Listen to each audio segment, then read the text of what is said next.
नमस्कार, मैं हूं राधिका राज और आप देख रहे हैं कैपिटल टीवी बिहार। आज इस स्पेशल स्टोरी में बात होगी बिहार चुनाव के अंतिम पड़ाव की। दोनों चरण के चुनाव हो गए हैं, आखिरी पड़ाव है परिणाम का कि किसने कितना बोया और कितना काटा। यानी 14 नवंबर को जो परिणाम आएगा तो सत्ता की चाबी किसके हाथ आएगी ये पता चल जाएगा।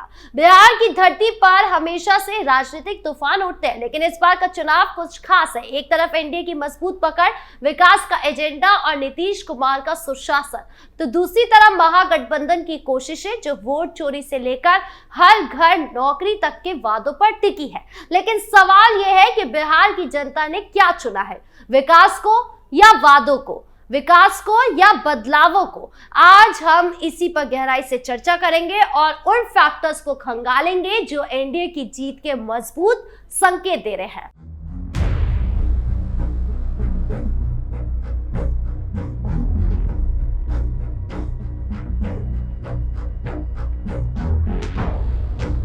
बिहार चुनाव के जो अहम मुद्दे एनडीए ने उठाए हैं वो है सड़क, पानी, बिजली यानी विकास। तो वही दूसरी तरफ महागठबंधन की बात की जाए तो महागठबंधन ने पहले मुद्दा उठाया वोट चोरी का, और फिर आखिरी में जाकर जब उन्हें समझ आया कि वोट चोरी का मुद्दा नहीं चल रहा है तब उन्होंने मुद्दा उठाया हर घर नौकरी का। तो पहले वोट चोरी की बात की जाए तो बिहार में इस मुद्दे को इतना उठाया गया कि इसके लिए यात्रा तक निकाल दी, वोटर अधिकार यात्रा, जिसमें पूरे 15 दिन बर्बाद किए गए। कहा जाता है कि चुनाव के वक्त एक एक दिन बहुत अहम होता है और महागठबंधन ने 15 दिन तो पहले ही पानी की तरह बहाया और उसके बाद तो सीट बंटवारे पर दिन बर्बाद किए ही, वो तो अलग बात है। लेकिन उसके अलावा जब महागठबंधन को खासकर आरजेडी नेता तेजस्वी यादव को ये समझ में आया कि वोट चोरी कहने से उनकी दाल नहीं गलने वाली है, तो उन्होंने अकेले प्रेस कॉन्फ्रेंस कर ये कह दिया कि बिहार के हर घर को सरकारी नौकरी दी जाएगी, जिसको लेकर उन्हें इतना ट्रोल किया गया कि आखिर में पूछा गया कि आखिर आपके पास इतना पैसा कहां से आएगा कि आप हर घर को नौकरी देंगे। ये तो हो गया एक फैक्टर जो एनडीए की जीत का इशारा करा है। फिर दूसरा फैक्टर है सुशासन बनाम जंगल राज का। सीएम नीतीश को सुशासन बाबू भी कहा जाता है, यानी वो राज्य का विकास करने की सोच रखता हो जिसकी आंखों के नीचे प्रदेश सही से चले, जहां राज्य अपराध का प्राय नहीं विकास का अध्याय बने, जो कि 20 सालों के राज में हुआ भी।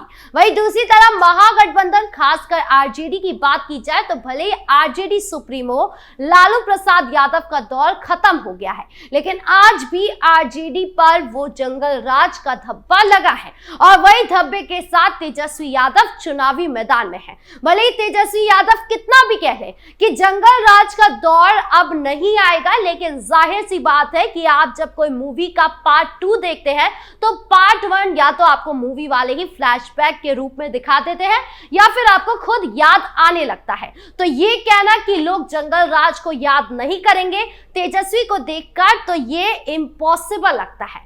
अगले फैक्टर की बात की जाए तो वो है केमिस्ट्री का। पीएम मोदी, नीतीश कुमार और तेजस्वी राहुल साथ नहीं दिखे पूरे चुनाव में। दिखे भी तो या तो वोट चोरी के मुद्दे को उठाते हुए या फिर पीएम मोदी की मां को गाली देते हुए। यही नहीं, तेजस्वी ने जब भी चुनाव से जुड़ा बड़ा ऐलान किया उसमें राहुल गांधी नजर ही नहीं आए, चाहे वो फिर हर घर नौकरी की बात हो या फिर संकल्प पत्र की हो। तेजस्वी यादव का जो घोषणा पत्र था उस वक्त भी वो नजर नहीं आए। चुनाव में एनडीए का सबसे बड़ा हथियार साबित हुआ ये सब। बिहार की सीमाओं पर घुसपैठ का मुद्दा हमेशा से संवेदनशील रहा है, लेकिन इस बार एनडीए ने इसे राष्ट्रीय सुरक्षा से जोड़कर पेश किया है। पीएम मोदी ने अपनी रैलियों में बार बार कहा कि बिहार की धरती पर घुसपैठिए बसने नहीं देंगे, और नीतीश कुमार की सरकार ने सीमा सुरक्षा को मजबूत करने के लिए कई कदम उठाए। दूसरी तरफ महागठबंधन पे ये आरोप लगा कि वो घुसपैठियों को वोट बैंक के लिए संरक्षण देते हैं। ये नारा न सिर्फ वोटरों को जागरूक करता है बल्कि एनडीए की मजबूत इमेज को और चमकाता है। चुनावी सर्वे बताते हैं कि सीमावर्ती इलाके जैसे कि सीतामढ़ी, मधुबनी और पूर्णिया में यह मुद्दा एनडीए के पक्ष में गया, जहां घुसपैठ का डर हमेशा बना रहता है।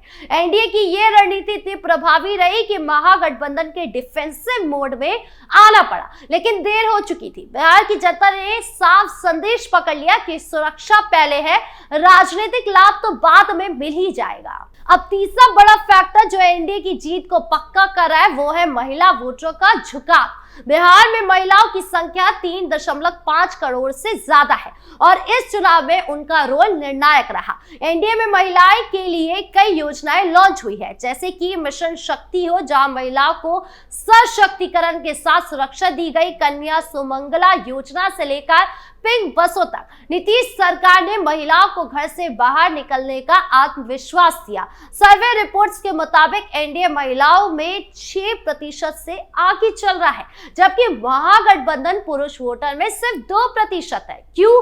क्योंकि जंगल राज के दौर में महिलाओं पर अत्याचार की यादें ताजा है।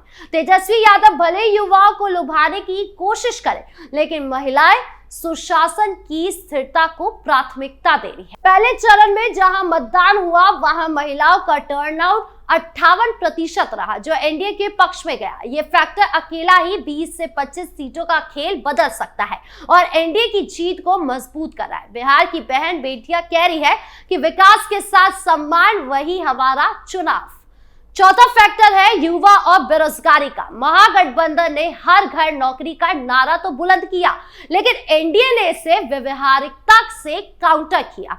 तेजस्वी का वादा सुनने में अच्छा लगा, लेकिन सवाल उठा कि इतनी नौकरियां कहां से आएगी। एनडीए ने इसके जवाब में स्किल डेवलपमेंट, आईटी पार्क और निवेश पैकेज का रोड मैप पेश किया।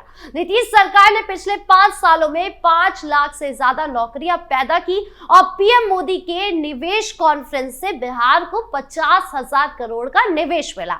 युवा वोटर्स जो 18 से 34 आयु वर्ग के हैं महागठबंधन की ओर झुके दिखे, लेकिन एनडीए ने उन्हें डिजिटल कैंपेन से जोड़ दिया। सर्वे बताते हैं कि एनडीए 35+ आयु वर्ग में मजबूत है, जो फैमिली को ध्यान में रखते हुए वोट डालते हैं। पांचवा फैक्टर है जातिगत समीकरण का, जो बिहार की राजनीति का मूल है। एनडीए ने इसे सावधानी से संभाला। नीतीश कुमार के नेतृत्व में ईबीसी जैसे एक्सट्रीमली बैकवर्ड क्लास भी कहता है, वो 36% आरक्षण उन्हें मिला है, जो उनकी कोर वोट बैंक है। बीजेपी ने ऊपरी जातियों को एकजुट किया, जबकि जेडीयू ने कुर्मी कोयरी को। 2020 में एनडीए ने 125 सीटें जीती और इस बार भी जातिगत गठजोड़ मजबूत दिख रहा है। महागठबंधन में आरजेडी का यादव मुस्लिम फॉर्मूला, लेकिन कांग्रेस और लेफ्ट की कमजोरी ने इसे कमजोर कर दिया।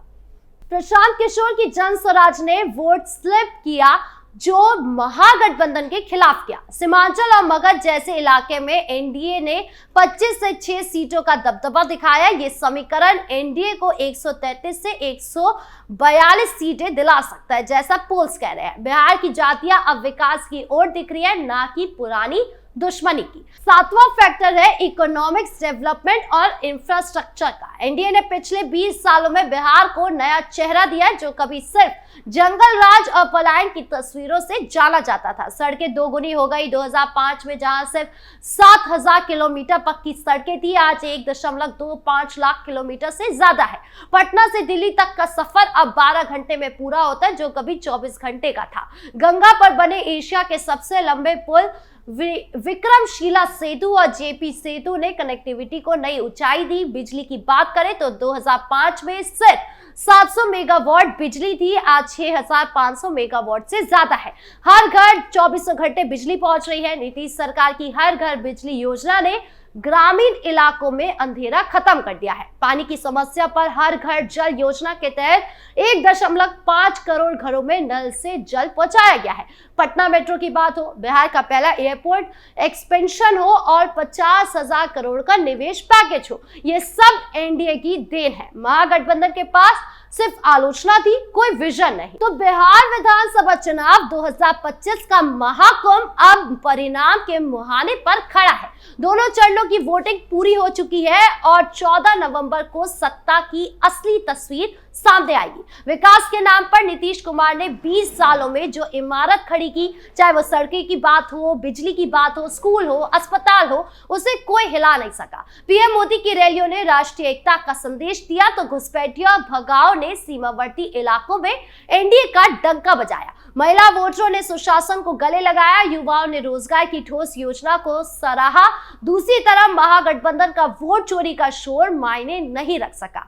तेजस्वी का हर घर नौकरी का वादा ट्रोलिंग की भेंट चढ़ गया। जातिगत समीकरण, केमिस्ट्री, कैंपेन, हर मोर्चे पर एनडीए आगे रहा। बिहार ने तय कर लिया है कि जंगल राज नहीं, सुशासन चाहिए। हालांकि 14 नवंबर को साफ होगा कि ये फैक्टर जनता के दिल में कितने उतरे हैं, जमीनी स्तर पर कितना काम किए हैं। आपको क्या लगता है, कमेंट बॉक्स में जरूर बताएं। धन्यवाद।